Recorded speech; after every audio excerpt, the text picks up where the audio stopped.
নমস্কার বন্ধুরা, আজ আমি তোমাদের করে দেখাবো পমফ্রেট মাছের আরেকটি রেসিপি। সেটা হচ্ছে পমফ্রেট কারি। এই পমফ্রেট কারি করার জন্য আমি কি ব্যবহার করছি চলো তাহলে দেখে নিই। দেখো, এখানে একটা পমফ্রেট মাছ নিয়েছি, আর নিয়েছি ক্যাপসিকাম কুচি, গ্রেটেড পেঁয়াজ, ধনিয়া পাতা, গ্রেটেড রসুন, লঙ্কা ও টমেটো কুচি। এখানে নুন হলুদ মাখিয়ে নিচ্ছি পমফ্রেট মাছটি ভালো করে। এবার ফ্রাইং প্যানে ভালো করে তেল গরম করে নিয়ে পমফ্রেট মাছটি আমি ভাজতে দিয়ে দেবো। এক পিঠ ভাজা হয়ে গেলে আর এক পিঠ ভাজতে দিয়ে দেব।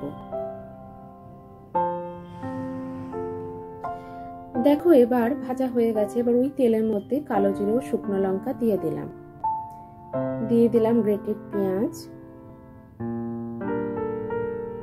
টমেটো কুচি। একটু নাড়াচাড়া করে নেওয়ার পরে এর মধ্যে অল্প নুন দিয়ে দিলাম